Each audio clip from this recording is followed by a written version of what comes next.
Let's say I already have my niche figured out. I'm in business. I really want to grow my social media, but I want to grow it organically against my paid ads. What would be the number one recommendation you have for me to do right now in business? I would say the thing that I see most business owners not doing is figuring out and knowing what their ideal audience slash customer is searching for on social media, whether that be YouTube, Instagram, TikTok. I see a lot of business owners just kind of using the posting and praying sort of method, and they're not having a I'm good at that. strategy behind what they're posting and why. And there's a lot of different ways that we can do this, but one that has really helped myself and my clients is, depending on your business, let's just say like you're a fitness coach, you can write down 10 to 12 different niche related, like sub niche words. So for instance, that could be protein, workout, strength training. And what you're going to do is you're going to go and search those words on Google, on Instagram, on TikTok. This can really depend on where your audience is. Search those words and you're going to see the most viral videos come up, and most likely they're going viral because the ideal customers are searching for these words, and you can see the topics of the videos, and you can save those videos for inspiration, or you can go and you can type those sub niche words on Google and then scroll down to people are also asking section, and then those are like specific things that your ideal customers are searching for on Google, and then I would make content over all of those topics there, and then you can map it out. And then I always say, like, over the next couple months, 2-3 months, go back, look at your content analytics, see what your specific audience is really like vibing with for that content, and then double down on that. I really like, okay, so I got to ask, do you use AI recommendations with anything that you do for social media? What do you think about that? And then, of course, I want to get into introducing you, but immediately my mind pings to that. Yeah, so there's a lot of different ways that you can use AI. I highly recommend, first of all, if you are going to use it, get the pro version because it gets a lot more specific on your questions that you ask. And what you can do there is you can literally tell it, like, I want you to act as a social media expert or content strategist. This is my No niche, shit. and like map out these different, if my ideal audience is XYZ, what content should I be making? Like the more specific you can get with the question, the better the response is. But I definitely have used that myself. I think it's a really smart strategy. But above all, like I cannot express this enough, you need to be tracking your content analytics. Because if you're just posting up on your Instagram and you're not going and looking at the analytics, like how do you know what you're doing is working? I agree with that 100%. So let's get into the introductions and everything real quick. So you all know, maybe if you don't, welcome to Hard Conversation. Myself, Jeff Black. I got my good friend Jason Roberson, aka Robo. We are without our good friend Jason Theobald, aka Scooby. Normally he's kind of right here. He is currently training for comeback in a bodybuilding show, and he feels like complete dog crap and everything else in life. So he spared us his joy and decided to stay at home and be miserable. We're all laughing on 1,000 calories.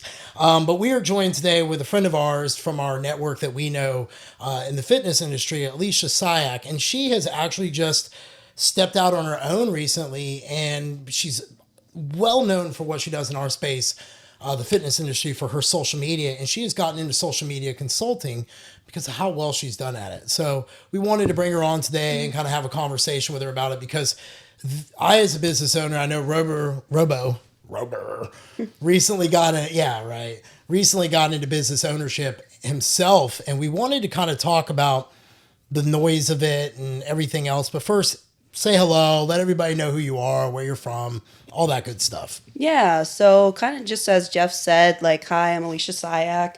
I originally got into business, like entrepreneurship, pretty young. I started my own business in 2019, 2020, when I was just 20 years old.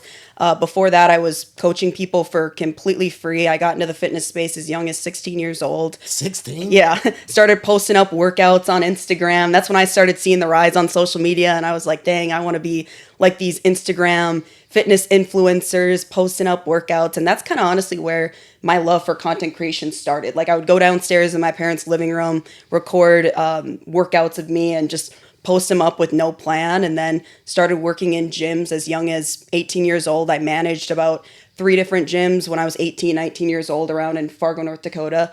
and then officially went like full online in 2020 when COVID happened and all the gyms shut down. So had my fitness business basically from, I would say, 2020 up until, I mean, I still do fitness coaching. I think I'll always have a handful of clients, but now I originally, just switched my Instagram fully into social media marketing.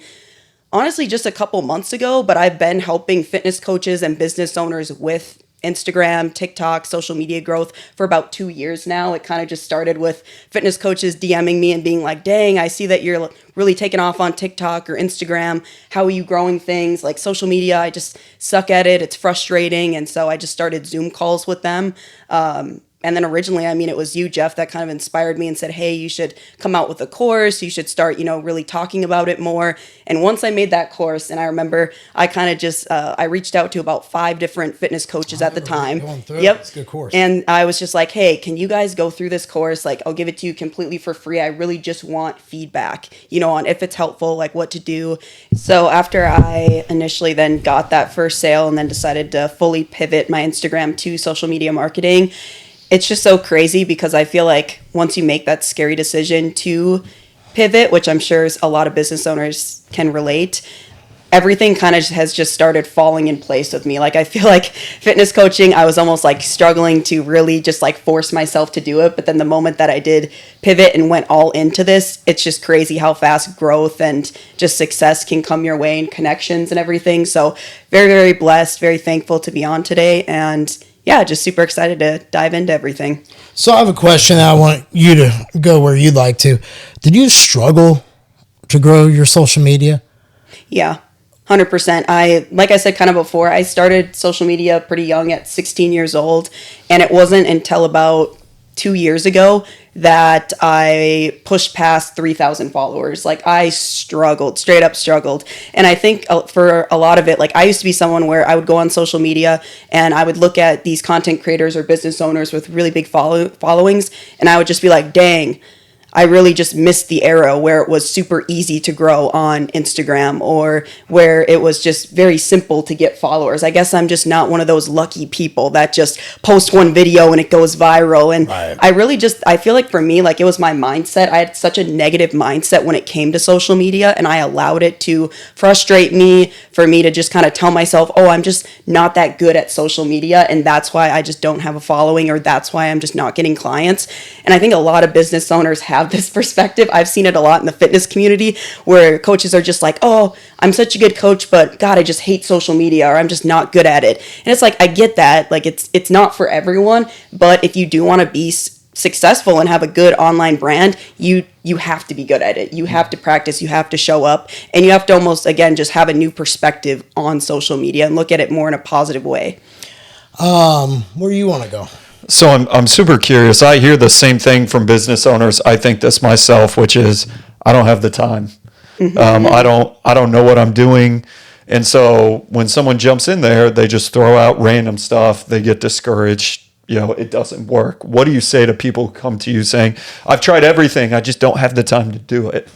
Yeah, I usually, because I actually had someone I went on Zoom with the other day that told me this, and I went and I looked at this person's profile, and right away I'm like, well, for 90% of people, you're not posting consistently, first of all. Define consistently. What? Like every what's day. Every day. Okay. Every day. Like, okay, so I know that a lot of people, they're going to be like, wow, like, if they could get overwhelmed, this or that.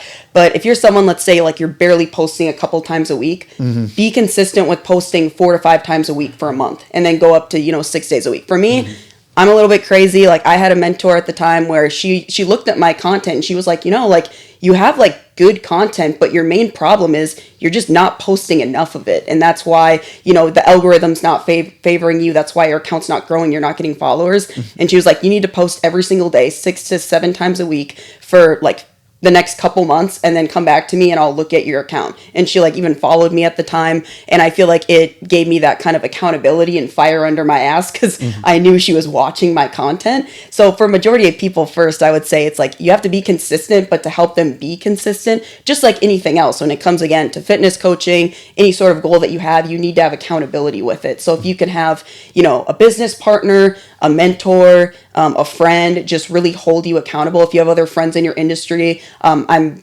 really big on promoting going into like creating like a group and like everyone holds each other accountable to posting every single day.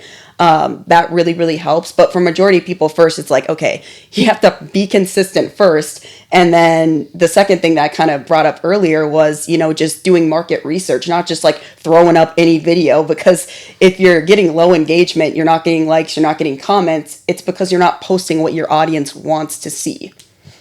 That's actually a really good point. My next question I have immediately to that is, how do I go about wanting to post and not feel like I'm annoying my fucking friends all the time on my social media? Because that's like a big thing, and it could be generational. I don't know, but that's immediately where I go to, like, oh shit, I'm gonna get roasted by my bros or da-da. My sister is probably like rolling her eyes about how many times trying to sell her a t-shirt.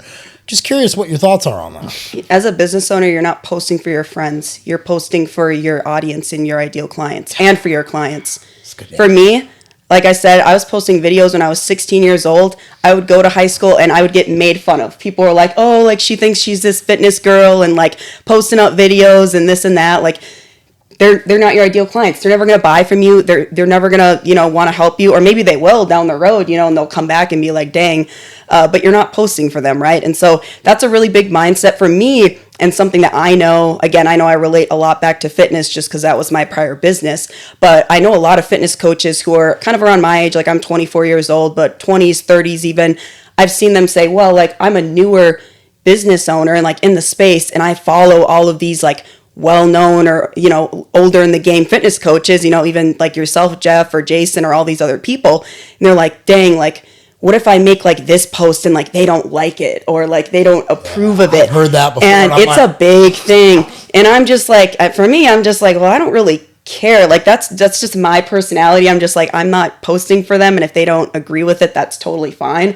But I do know that that's a big thing that fitness coaches struggle with, or even just newer business owners. And everyone starts somewhere. You know, I'm sure that you guys can both agree, you know, you start, you know, from the bottom, but as long as you stay consistent and stuff, you're going to see results over time. And again, you just have to keep that in the back of your mind. You need to think about your ideal audience. And even if, you know, you're doing a talking video sitting down, I always like to remind myself, you know, I'm talking to my ideal client right now. And that's like who I think about when I'm making those videos. I'm not thinking about like, oh, like all these people are going to be seeing it, you know? I just kind of, I don't think about it, honestly. See, I think that's maybe for me where I came up in the time and era where social media represented my life. Yep. Because when it first came on the scene, I was on Facebook in '08. I was on MySpace. I had my beautiful songs when you came on and everything. But for me, I've always looked at social media as more me keeping in touch with my friends. And it's always been a hard pivot for me in business. At this point, would you say I should open up my own business page if that screws with people? Like, what's your thoughts on that? I think there's no right or wrong way. I've seen people do either way and be successful with it. However, I'm a big proponent of keeping your personal page if you are going to go into a business, because what do people look for when they go on social media? They want to get to know the business owner, the coach, the person, you know, that they're hiring. Even if you have a product and you don't even have like a service, they want to know like the founder behind that product, right? And if you have like just a business page and you're not really showing your personality and who you are, and you're not getting personal, I think that can be a big barrier for followers and for sales. So for me, like, I have the same Instagram that I had when I was 16 years old. And it's really cool because I'll get people who are like, dang, I've literally watched you since you were that young, and now like you've been on social media for so long, and it's so cool to like watch you pivot. Or I was like working out at my gym even like last week, and I had a girl come up to me that was like 16 and was like, oh my God, been following you for years. Like, it's so cool. So I'm a big proponent of just keeping your page and pivoting it. And again, even when I pivoted from fitness now to social media marketing, I could have started a new page, like fresh algorithm, this and that. It could have like been used to my advantage, but I was like, no, I'm just going to pivot my same page and, you know, just keep that and watch, you know, have everyone watch me evolve. And I think you have like connections, and most people have at least like a few clients that they can get, you know, from their personal page. So we had a guest on months ago that lost their Instagram, just gone. Mm-hmm. And there's talk of the TikTok ban. Mm-hmm. How do folks mitigate the risks? I mean, I know you're talking about multiple platforms, but how do you have a strategy in place so that you're not all dependent on Instagram leads or TikTok leads or Facebook or whatever it may be. Yeah. So I always recommend people when they're first starting off to have like 2 platforms, for instance, that they're really going to focus on, which is really easy like right now, because if you make one reel, you can post it on any other platform. It's not like you have to double down and do different content for each. So focus on like 2 different platforms. Second one, some people might not agree with this, but I I pay I think it's $15 a month on Instagram to like have that blue check mark, because it does like help verify like your account and have that extra layer of security. Business owner, it's a write-off. It's something you can do. And then the third thing I would say is this is when it gets super important to nail down on growing your own media. So are you collecting emails? Are you collecting SMS? Because we've even had it this past year a couple times where Instagram, the app has went down, or people are losing their accounts like randomly, and then they randomly get them back. So that's where you really want to, again, especially nail down on email marketing, SMS, and everything, because you never know, if your account's randomly going to go down, if the app's going to go down. We don't know if there's going to be Instagram and Facebook like these next 5 years, like something could happen. We don't know if TikTok's going to happen. And that's where I especially tell people, like, right now, I still think that TikTok is huge and you can make a lot of money from it, but you really do want to have at least like an Instagram, a Facebook, a YouTube, or something with that, because we don't know what's going to happen. Like if it gets banned in January, I think someone will end up buying it and it will stay around, but you don't know, and you don't want to just have TikTok. Like so many creators I know like are just relying on TikTok, and I think that's way too risky. So should we have her rank the social media platforms and as far as what's best for a business owner to target? So we'll go TikTok's one of them, Instagram, Facebook, Twitter, Reddit. Anything else we want to add in there? YouTube. Oh. So tell me, out of those 6, I'll take Quora. I'd go Quora. So you can get on there. So it's a website where people ask questions. Oh yeah. So they'll ask tons of questions, but you could build rapport on there, and they'll upvote you, and it's an easy way to get leads and so forth. There was a guy I read called. One of my books sitting up here, he wrote all about Nicolas Cage, I think is his name, How to Write Better Online or something. Nicolas Cage. I know, it's a sweet name, but I swear it's legit in there. Maybe he's a real one, because the one we know is fake. That's not his real last name. No, you have places like that, but from a consumer standpoint, I love TikTok. Yeah. She was trying to get me to get on it years ago. I was like, no. Yeah. And then I love it for my personal enjoyment. I like it. It's a way better app. Like Instagram's just my typical coach friends all day. And I'm like, I love you. Here's a like. TikTok is like, it's like almost YouTube, but yet it's almost like vlogging. I feel like people are so casual on there. Instagram, I see Instagram as more of a place to grow like a long-term sustainable brand. And that's why I love Instagram. It's really hard to rank those apps because it really depends on the type of business you have. If I was a digital marketer and I was selling digital products, if I was like digital marketing / influencer, I would do Instagram and I would go heavy into YouTube and I would do like product hauls, this and that. Why do you say YouTube? Because you can do longer form videos, and then you can have, companies will send you, I've seen furniture vlogs, this and that. I do think YouTube is also great for a long-term sustainable brand. I currently don't do it. I'm on YouTube, but haven't posted a video in a really long time. But I've gotten most of my followers in sales, and what I've seen over time from, again, my analytics is my audience is mostly on TikTok and Instagram. That could be due to my personal demographic being a 24-year-old female, so I think there's a little bit of relevancy there. But it's all about, again, doing your research and seeing, if I was into coaching, let's say 45-year-old women, there's some 45-year-old women on TikTok, but I think more of them are on Facebook and Instagram right now. So I would go heavy into Facebook and do Facebook groups and, go on Instagram and do some ads on there. So it's really knowing, where's your ideal customer? Where are they searching? What are they searching for? And then I would choose 2 different apps first, and then after a couple months of consistency, I would go and I would do 3 or 4 different and post every single day on those. I see a trend in the fitness industry specifically where people will post a picture and then post a damn novel after it. I mean, to the point where I cannot read that crap. It's old marketing. Yeah. Man. So let me ask, at what point do you see that side shifting where you post I don't want to call it clickbait, but something to get someone to go and sign up for an email list or direct them to a blog or whatever it may be. It's just, we see this same thing over and over. I don't respond to that at all. Am I imagining this? Is that great marketing or? So let me just clarify first. Yeah. You're saying like you're scrolling on Instagram and it's on the feed and it's like a picture post with a long caption? Yeah. The caption is so absurdly long that I just swipe past it. I used to write like that, babe. Yeah, I used to do yeah, that I was shit gonna all say, day. I was gonna You're say- not the only one. People still do stopped that. them. That is so 2016. Like that used to be the thing because picture posts were trending in the algorithm. And like, don't get me wrong, I know some Instagram accounts that their massive following was built off of like carousel picture posts, or they're like doing the quotes or whatever. But right now it's just like, it's reels. It's all video content that's I wanted trending. to get into that. 'Cause you actually brought that as a point for us to talk about the reels. So talk about that.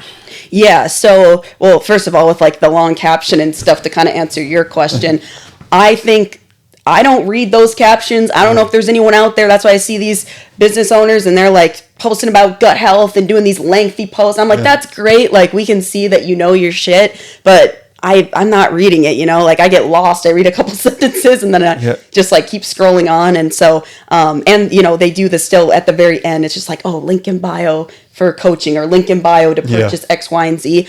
That's not a smart marketing strategy at all. You're losing a bunch of leads, especially top of funnel. And if we really want to maximize that and getting emails and leads and everything, it should be through reels. And so do you want me to just kind of like, I want to know what you just mean by all that stuff about at the top of the funnel and how you're losing people, because nobody's going to know what that means about business, especially if you're just getting into it. So this is where your expertise comes in. So can you explain that a little bit? Why wouldn't I put a call to action in there, like link in bio to come look beautiful? Yeah. So first of all, it's 2024 and the time we're filming this. People are lazy. They don't want to go to the link in your bio. They don't have time they have time to go scroll on TikTok and watch the vlogs for 10 minutes, but they don't want to have time to go and click the link in your bio with your 10 million links and try to find the offer that you're talking about.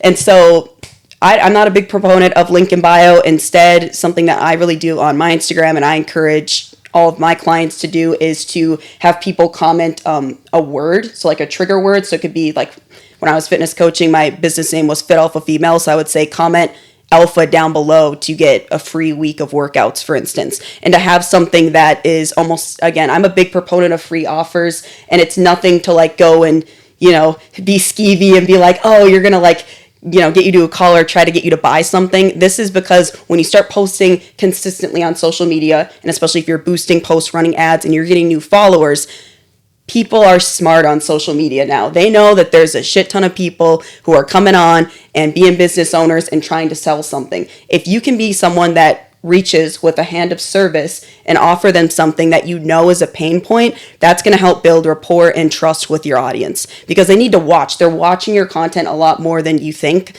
So, like some of my clients are like, oh, I have such like a small following, or, you know, I feel like no one's watching. Like people are watching way more than you think. And if you can always be someone that you're coming out with at least, you know, 3 to 4 different really highly valuable like freebies that you can give to your community and really recycle that in your content to promote, that's going to be an easy way to just build, again, rapport and trust with them. And then if you can comment a trigger word and just say, oh, just comment this word, and they can just comment it, you're going to see your engagement grow on your videos because you're first of all going to get more comments, right? But then it's also easier for them to get that free resource. And then you can set up automations on the back of that, and you can do that through ManyChat, which we can really get into. But just first and foremost, I just see that coaches just they're not asking for engagement on their videos, and they're just putting, you know, they're relying on link in bio, and they write these really lengthy captions like you were talking about. And then they're like, why am I not getting any purchases, or why am I not getting any coaching applications? And it's because no one's reading your content. You're not getting good reach with your content because you're only posting picture videos, pictures and carousels. And then also you're not setting yourself up in your caption to get engagement. What about the content of the posts? You know, it's usually the coach and it's themselves, or, you know, if it's for business, you see the business owner just standing there and it's headshots of them over and over. Why would I engage in this? Well, you know, it's what works. Yeah, it's like our realtor friends. They don't write the captions that I write. Yeah, Or used to write. Not to bash realtors, but you've seen the South Park about it. No, It's so good where they arch their backs so far for all their headshots that they start hurting them. Oh man, it's gold, and they may discount that realtors do. Very much. Yeah, I'm not saying you should never post carousel or picture posts on Instagram. I think picture posts are good for authority posts and or like some sort of client results / testimonials. But just posting a picture of yourself, for instance, first of all, you don't really have a physical hook in that, because there's 3 different types of hooks we need to have in content. People are like, oh, I thought we just need like one hook and it should be in my caption, or it should be, if you make a reel, just like the text on the screen. It's like, no, you should actually have 3 different hooks. You should have a verbal hook, so what you're saying, or if you're doing a voiceover in the video, you should have a like physical like hook, and that's like what you're doing in the video, and then the third one is the text hook, so the text on the screen. If people are, don't have their volume up, whatever, if you can have 3 of those, because the most viral videos, if you look on Instagram that have millions of views, they all have at least 2 to 3 different hooks in the video. So if you're just doing a picture of yourself, I mean, I guess you could be like a really beautiful person maybe, and then it kind of captures people in. But if you're just posting that every single week, people are just going to look at that. They're going to look at your long caption, and they're going to be like, oh, it's just another Tuesday post from Bobby or whatever, or it's just like, oh, I know it, right at the end of his caption, it's going to say, link in bio to purchase X, Y, and Z. And if you always do, and that's another thing too, like if you always put link in bio for this, and this, you're going to burn out your audience and your community too. If you're always telling them to go and buy your service or do this or do that, And that was another problem for another client of mine. She was like, I just don't understand why my engagement is so low. Like I have a few thousand followers, but I'm only getting 10 likes per post, and I'm getting like maybe 1 or 2 comments if I'm lucky. But look, like my reel quality is so good. She's like, I have good lighting, I have good text on the screen, I'm like doing all the things you were telling me. And I'm like, yeah, you're doing great at that stuff, but your problem is at the end of your caption every day, you're putting message me coaching to hear about my 90-day program. Like you do that for 2 to 3 months, like everyone, I guarantee your followers all know you have a 90-day program, but like they're sick and tired of hearing about it, Like you're not leading with the hand of service, and in turn, your community isn't going to give you that engagement back. I guess the only thing I think of is when it comes to Reels, is that something you believe in boosting and using as a strategy with paid ads over still posts, or do you think that still posts are better in terms of that? I think, number 1, you should definitely test, because your community could vibe more with, and ideal clients could vibe more with a still post, like as an ad, like if you did a client testimonial before and after. But then for me, my success, I have found way more engagement and more of my money going like to worth by boosting reels and doing that. And I did that for a good 90 days, and my account completely exploded. But I definitely had a strategy. I wasn't just posting up a reel and just like throwing money at it and keep boosting it, because some of them are going to completely flop, and you're going to be like, dang, like that completely sucked. Other ones are going to do really, really well. So I would just do, like if I posted a reel, let's say, I would boost it for one day for $5 to $10 for the day. And then the next day I would go and I would look at the click-through rate, and you can set it for whatever goal you want, whether it's to visit your website. I always did go and visit my Instagram profile, because my goal is to grow my profile. Yep. Or if you were promoting a freebie or a challenge, you could prompt people to message you off of that post. I always did view profile, because everyone's going to do that first before they're going to go and like message you about any program or offer. And then I would just go look at the click-through rate. If it did really well, like it was less than 2 cents per click, then I'll go and I'll boost it more for like 3 days. Go back and look, and then make sure, if I was getting clients off of it, purchases, or even just like a lot of followers, and I had the budget, I would just keep boosting that post. You mentioned something in the very first question about when someone's developing their content strategy after 2 to 3 months, they need to go back and look at the analytics. Why is it 2 to 3 months? Why isn't it 2 to 3 days or 2 to 3 weeks? Yeah, so if you're boosting a post and like for ads, I would definitely recommend going back and, keeping a closer eye on it, of course, because you want to see if you want to continue boosting it and all that. But usually, especially if you're someone where you're just starting to commit to being consistent, you have to give the algorithm time, and you have to show the algorithm, Instagram, YouTube, whatever you're posting on, that you're going to be a consistent user. If you want to go back like every 7 days, like I'm not saying you shouldn't do that, but you need at least a couple months to get in the flow and then start to see, analytics. And then you're also going to be getting new followers to where, let's say you post a reel and you go back and you look, you're going to have different likes and comments and engagement 2 weeks from now in that reel than you do the first week that you post it, if that makes sense. So I always say 2 to 3 months because, again, it just gives the algorithm time. And then it also gives you a good idea of like what's working for your page. Is it long form content? Is it short form content? Is it medium form content? Is it, more pictures and carousel posts here and there? And it gives you time as you grow your following. Because then if you're just going off of analytics from like 1 week and you're like, oh, I had this one video that was short form that did really well, but then, you don't give yourself time to post more forms and test them, you could just lead yourself in the wrong direction of what your ideal audience wants. So let's talk about the dark arts for a second. Buying likes and followers. Oh, Is it worth it? Oh, God, no. No? It's terrible. Yeah, no, I actually had a student of mine, and she had 10,000 followers around that on her old account, but then she told me that she actually bought fake followers for that account. And she made the tough decision to completely start her Instagram completely over from ground zero, fresh new algorithm, fresh new account. And within, again, 2, 3, 4 months, she's now currently up to like almost like 20,000 followers. And it's been awesome to watch her grow. And it just goes to show also she was consistent with her content, had very strong hooks for everything, and went live like 2 to 3 times a week. And completely, I don't even think she's been boosting any of her posts, if I'm being honest. It's been all organic. And it just goes to show, like, it is possible to grow organic first. Like, you don't need to boost your posts or anything like that if you have a smaller budget. But buying likes and followers and all that, it's just going to hurt you more than help you. Like, Instagram, the app and everything, it's very, very smart. The algorithm's very smart. It can see and it knows if your account is full of bots. And it's just going to kill your engagement too. Like, you go to comments and you see like all these comments some accounts have, like, we all know which ones are from bots. Like, it's very easy to tell. And then it's just going to make you look worse as a business owner. Like, if I saw someone who had, bots on their account and comments full of that, I wouldn't trust them as a business owner. I wouldn't want any advice from them. I wouldn't want to buy from them personally. So You know what a bot account looks like.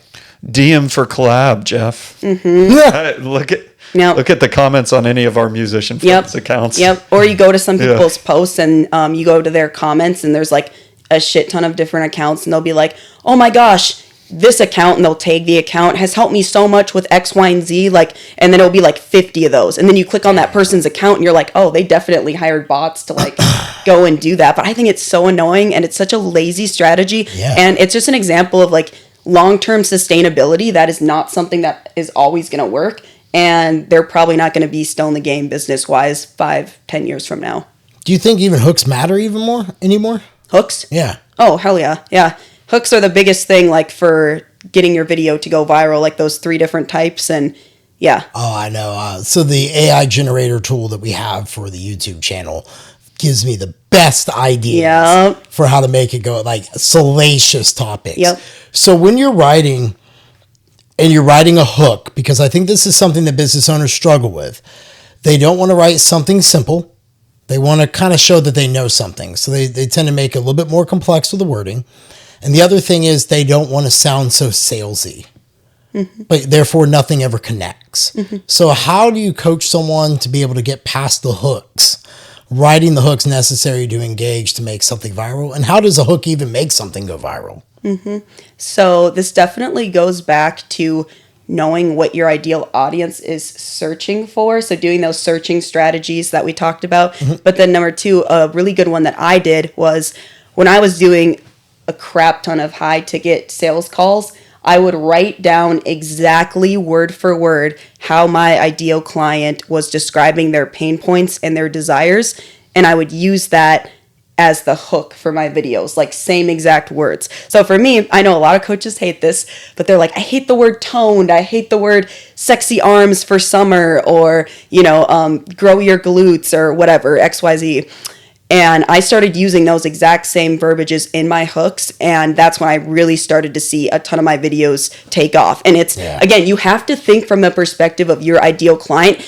They're not searching. We went through that with the YouTube, learning the searchable terms and everything, because nobody was searching the name of what we were, like our show. Yep. Because nobody was looking for that. They were looking for like, how do I grow my social media and make 1.18 million bazillion dollars? Yep.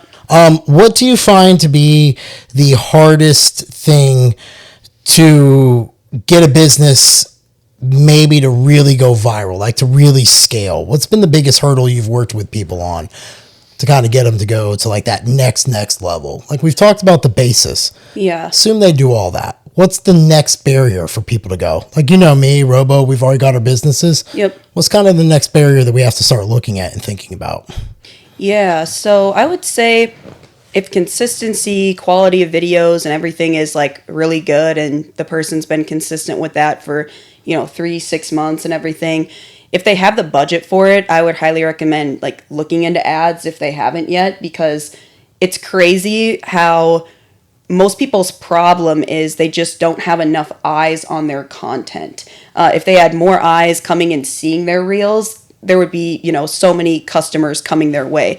So that's kind of what honestly helped me in the beginning when I had a smaller account of, 3,000 people. And even when I was posting very consistently and I got to 10K followers, my biggest issue was I just, again, need more eyes on my content, and I need more eyes consistently on my content. So then I think it's kind of getting into boosting posts and getting into ads. If you have more of a limited budget, especially for smaller business owners, I would choose, starting with one platform and boosting ads on that. If most of your clients, and this is again where you can look at your analytics from the last couple months and your sales, you can, see, are most of your clients coming from Instagram? Are they coming from TikTok? Are they coming from Facebook?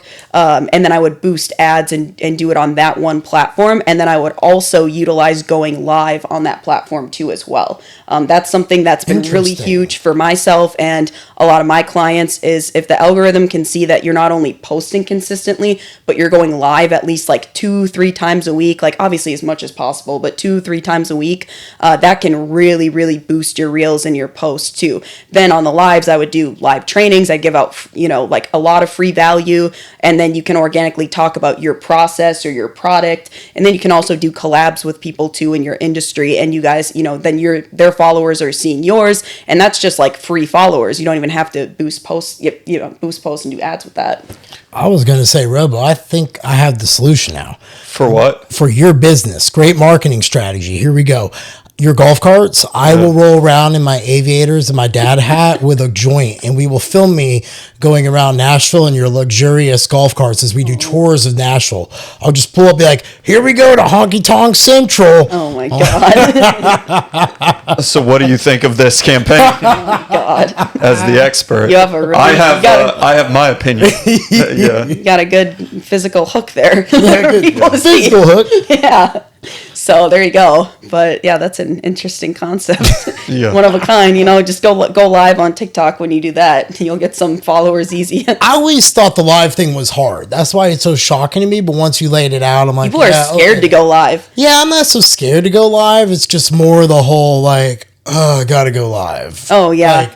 Because the one time you want to go live is my usual bedtime. Like I'm in bed by like 7 at night. That's not optimal. I want to go live like at 5 a.m. Be like, what's up, early birds? You can do that. I mean, if you go live, like depending on the time, like I always say, make sure you post it afterwards. Like I just put my live in the Reels tab. I don't put it on my main feed. Okay. I mean, you can put it on your main feed, but I just put it under the Reels tab, because sometimes for people, the best time that you can go live, if it is like early afternoon or something and most people are at work, like that's fine. It's better to go live than not to go live, So I repost the replay, and I actually had a live from a couple weeks ago. It's like trending at like 20K views right now, like fully organic. And I'm like, that's like not bad for a live. Usually I get like, a couple thousand views or whatever for those.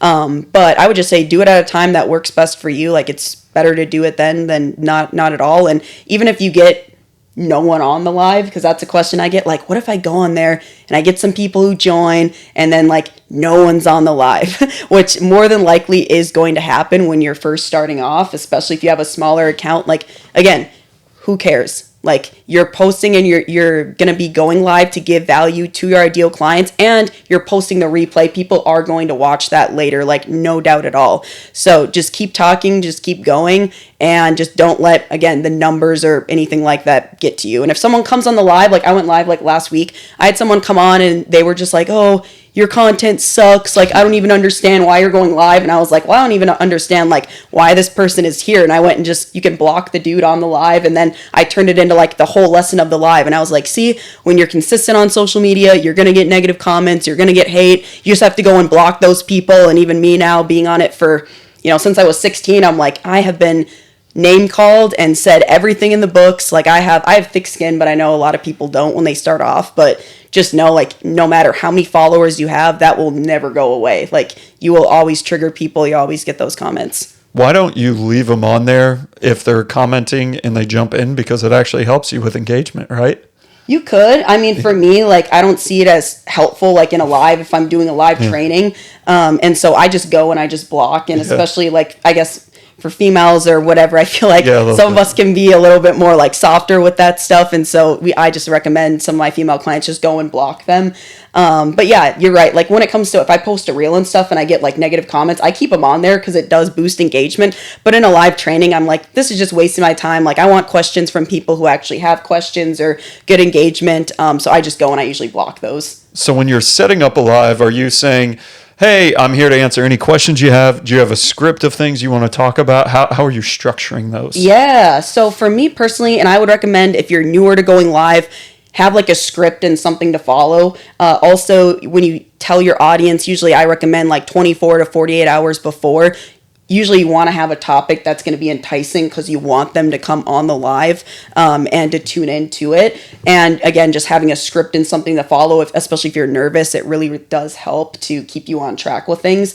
But sometimes like one time I was just sitting in my car and I got some Chick-fil-A and I was like, I just like thought of a really good topic and I was like, fuck it. Like I'm going to sit in my car and go live. And I was like, oh, here's like my Chick-fil-A order. We're just going to chill out and have lunch and talk about X, Y, and Z. And like, I found that a lot of people like that because it's casual, it's conversation. And then I just kind of did an open Q&A at the end. But most of them, I kind of just plan ahead and I do that. Or when I was packing to go to Vegas a couple weeks ago, I was just like, okay, come pack with me and talk about X, Y, and Z. And then I'm just doing something in the video. And I don't know why, but like, I feel like people like watching you do something because it's just kind of entertaining. It goes back to like vlogs and people post, lifestyle vlogs or get ready with me, and those videos do so well because people like watching other people do things, and so it's just an easy kind of tactic. You don't always have to be sitting in your office all like formal and just like, okay, like I'm more of a casual person, so I like kind of just doing it that way, but you have to kind of just choose your style and what matches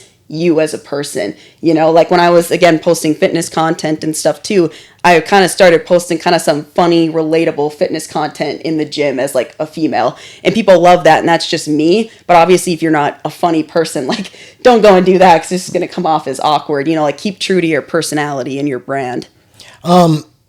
I know you get paid to do this, but you're a lot like me. You feel like when people pay you for your business advice and your contracting work and your consulting work that you're paying for the relationship and what you're trying to build. Are there any apps that a business owner can use to better help themselves stay organized, to schedule for social media, to kind of stay ahead? Because, when you're building a business and you're building, I like to say, wings or operations inside of it, and you're vertically integrating, you're always incurring more cost. And social media is a huge cost, especially to pay for ads. I own a gym, as you guys know, to like play in that space is very heavy. Are there any apps that like small business owner, entrepreneur, coach, anyone can use that would better make their life easy? Yeah. So I know in Instagram, you can actually schedule your posts in there now. And that's completely free. So highly wouldn't recommend paying for an app that does that. And you also want to be careful for that because a lot of those apps that post your content for you actually hurt your account and your engagement. if they're not partnered with Instagram and like Meta verified, it's just going to tank your account. But you can schedule your posts in Instagram now, which is awesome. I'm glad that they came out with that. I know if you want to keep track of your ad spend and, again, tracking your analytics, which I've talked about a lot, you can get an app called Hyros, and you connect your Instagram to it, and then it actually shows you, it'll pull up all your posts, and if you boosted posts, it shows you like right there like how it's doing. So again, that one, I believe it's $99 a month. Don't fully quote me on that. Right now, I haven't been using that yet. I just do an Excel sheet and I update that because I like doing it. Like, I kind of geek out on that stuff, and like, so I like keeping track of it. But for someone who, again, like, you need the extra accountability, you want something as easy as possible to just pull up right on your computer and see, highly recommend Hyros. It's super organized and great. For free resources, like, again, like, I recommend promoting a lot in your content. Like, you can use Canva to make ebooks and free content. Like, that's completely free. You can do the pro version and get access to a lot more features, but for the most part, you don't need it. For social media, I mean, I use CapCut a lot to edit my videos. I don't pay for CapCut, or I just use the TikTok app. And then, but now Instagram actually recently came out with all the same fonts as TikTok, and they put in a lot more features. A copycat. Yep, because they saw a lot of people are doing it, but now you can easily edit your videos in Instagram if you want, but I usually use CapCut and I just do the free version. I really don't spend a lot of money when it comes to social media other than ads, if I'm being completely honest, because I think it all comes down to if you have quality content and you have like good lighting, good hooks, everything like that, and if you want to boost posts, like, I've had no trouble growing my account and going viral based off of that. How do you decide how much money you put towards ads? I think that really comes down to your business budget and how much money right now you are taking home at the end of the day. So if you're making $20,000 a month, let's say, but you're, only netting a very little amount and you're barely struggling to get in your bills and pay for everything, because I've been there, would not recommend going and stressing yourself out with putting money towards ads. Or you could go, I guess, and look at all the apps that you have and see if you can cut some things out if you really do want to boost your posts. But I would go and I would look at how much money you're currently taking home, and then this just comes down, I guess, to how much you're comfortable with ads and like how much money you're comfortable with putting aside with ads. When I did in the beginning, I went pretty hardcore into it. Like, I was posting, like I said, 6-7 days a week, and I would boost like at least 5 to 6 posts every single week. And again, it was $10 a day, and I was probably spending anywhere from like at least like $500 a month towards ads was my budget in the beginning. And then that's kind of what I saw. I didn't really plan for it. If I'm being completely honest, I could have been way more organized with having a budget, but my expenses are so low in my business now that I had extra money to throw, and I was just like, I'm just going to go and put my expenses towards ads and watch it grow. And can I be nosy? What was your rate of return, and what do you think a normal business rate of return is on ads? Because Hermosi and all them talk about you're looking for like potentially 10x's and 3x, and I know running a gym, I'm looking for roughly a 3x return on what I spend. Yeah, I mean, in the beginning, I would say once you start boosting posts, like, you might not see a ton of return because, it's about being consistent with your content. But over time, once you're consistent with posting and with boosting, I would agree, with the 3x, like 2x to 3x. I kind of, again, like, if I'm getting, again, a good amount of followers from a reel, even if I'm not getting immediate customers over time, but it's giving me a lot of top of funnel leads following me, I think that's a good investment, because I know over time I'm going to nurture them with my lives. I'm going to get them into my own media, my email list, and I'm going to pump out a bunch of free content. And over time, they're going to know, like, and trust me, and then they're going to hire me over that. I love that strategy. I think that's really well said. I think, most people are so afraid of marketing and doing ads. And me and him have had these conversations before. I'm like, well, how the hell else are they going to find you in today's world?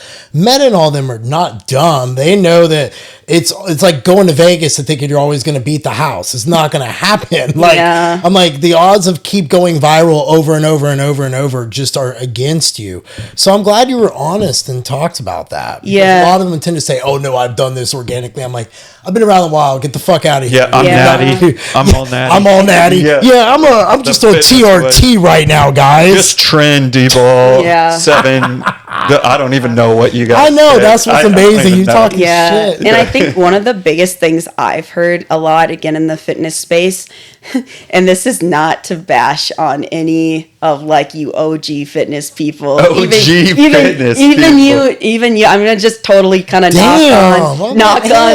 knock on you, Jeff, and knock on Jason a little. But the biggest thing I've heard from more Scooby than me is, oh, well, Jason doesn't do reels and Jason doesn't do X, Y, and Z, so I don't need to do it. I want to build my business just like, he has leads come to him. And I'm like, he's been in the game for like forever though. And like when he started social media and you started social media, it was a lot different. And like you guys have put in so much work. Like you've had your gym for years. You've built good connections here. He's done the same where he lives. And it's like, you guys just don't get it. Like it's completely different now for social media. And like that strategy, like they've put in the work to get referrals and to get that network. And you can't just go up and post your picture posts and just sit there and then complain that you're not getting clients or you're not growing your business and earning a ton of money when you're not willing to do the simplest thing, which is make your social media a priority. Yeah, and I think you bring that up as a good point. So if anyone's listening, you can always refer back to this. Where I'm at in the game in over 19 and a half years, I do Google SEO, so that's one funnel for my own personal website. I have my Iron House social media plus an Iron House website, so that's 3. I then have YouTube, which I'm building, which is a 4th. So I'm doing it. I'm just doing it differently, but in the beginning, I would have had to do all the things that you tell everybody to do because you have to play in the arena of what social media is. And at 19 years, I've never built my business off social media. I've always built it off referrals. I've built it off just word of mouth. He's seen it. He's been with me. It's people who I've literally trained a whole circle, like 30 people who know each other.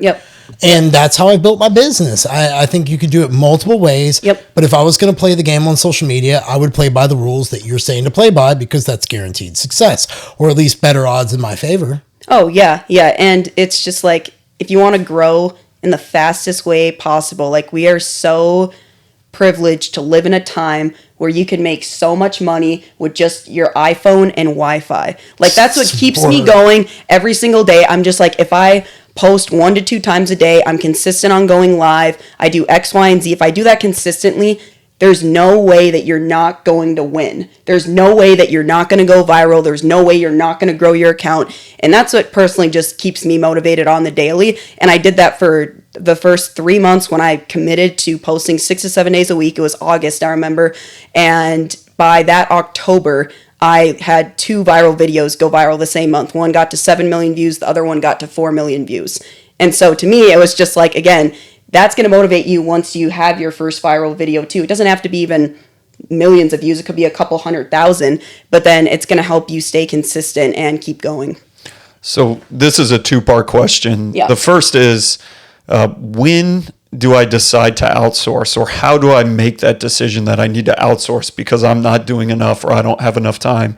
The second is, how do I know that the person I'm outsourcing to take over the social media presence is actually good at what they do and just not someone who spends 10 hours a day on social media who says they are? Good question. Yeah, so a really big mentor of mine, she actually had tried outsourcing her content, like the ads part, and she still does it herself to this day because she says every single agency and person like doesn't get near the results that she does, which I think is pretty interesting, especially if you have like a specific system for your ads. Because once you start running ads, like it's just like anything else, it gets easier. Like once you start looking at analytics and like you get to know like what your audience likes and what they don't. And so for the ads part, that's really, really hard. I think that it's kind of just like anything else, like hiring a coach or hiring someone for a specific thing. I would go into if they have like any referrals first. I would go and like ask about their clients and go and talk with them one-on-one if possible. I would, probably follow their own social media for quite a while and see the results that they get, because there's a lot of like social media experts right now and they're like, oh, let me, grow your page or do this or that. And it's like, dude, you have like 500 followers. Like, why would I listen to anything that you say? Like, do they have the results that like you either have like around the same followers, or do they have even more? I think social media and like their social media presence, especially if you're hiring them for that, they should have a good amount of people like as followers and everything like that. So results, their own credibility and their own results for their social media. And I guess in terms of content and everything, I don't know if you would really need someone to post things for you, because you can do that on Instagram. Now you can schedule posts, but I guess if you have some sort of VA on your team, is that something that, if they need extra work, could they do that side of it for you? I don't know. For me personally, I don't know if I ever would outsource for posting my own content or editing it. But if you want, I know there's people that love editing content and posting for it. That could be an option. I would just say be super, super careful with who you hire. Because what if you hire someone, they get into your account and then they shut it down or something? Yeah, we had a guy who was very big on YouTube, 100,000 subscribers, hired some guy to edit one video, and he put in some cartoon pornographic thing in the split-second slide that you have to watch real close. Almost lost him his entire account. Yep. Yeah. That's what I'm saying. You have to be super careful. There's ways, but I feel like a lot of people in the beginning, at least my clients, they're small business owners, and I'm just I don't think you need to, especially if you're going to run ads and spend money towards that, I don't think you need to go and hire someone, pay for that, and put money towards ads. If you have the budget, by all means, you can do it. But I think if you want to utilize, the cash that you have at the end of the month, just do it yourself and teach yourself, and that's going to be the best thing that you can do. I used to suck at editing videos, this and that, but now I've gotten way better at it. I go back now and look at my videos and I'm like, oh my God, I was doing filters on my videos and I was not doing any transitions, this and that. My hook sucked. I was like, oh, hey guys, my name is X, Y, and Z. Terrible hook, terrible. And so the more that you do it, and if you can teach yourself, that's how you're going to grow. And we're all in this for the long run, so that's one of the most useful skills I believe that you can have as a business owner is, getting better at editing and doing those skills for yourself. I agree with that. So I shouldn't use a filter with big eyelashes? Maybe not. No, okay. I actually think that's a really good thing. I've taught myself video editing. Yep. I think the more as a business owner you could learn yourself, you can find the right people to offset that too eventually when it gets to a time the company could afford that. Yep. I think too many entrepreneurs try to offload everything and get to the beach rather than sweat their way and dig holes and a tunnel to the beach. Lack of a way to say it. I think everyone's always trying to dodge the work. I'm trying to figure out how we want to wrap this up because we've covered a shit ton, and I think it's one of those that you keep going higher on the levels. It's one of those we bring back. What would be something you'd want to let people know or say about their social media to kind of encourage them, help them out as kind of a last little parting thing? And then Robo, if you've got something you want to round her up with, go for it. Yeah, so I would say the biggest thing is, and this sounds super cliche and cheesy, but first you need to commit to consistency, and you just need to start. For me, again, I've been on social media a really long time, and for years I just wasn't consistent, and your lack of consistency is literally the reason why you don't get enough leads in your business and your social media isn't growing. And kind of what I said before in terms of, isn't it so crazy to think that if you were to just commit to posting a video every single day and show up for your community, that you are going to go viral. You are going to have a super big account and your life will literally change. I had that, my life forever change moment in December of 2022 when I was posting on TikTok and I had 2 different videos go completely viral, millions of views. And it was literally an overnight experience for me. And then again, when I had those 2 Instagram videos, 7 million views and, 4 million views on those, it was insane. And it was literally just because I can attest to that I just posted one video every single day, and it was for just a couple of months even, and I already had a huge win.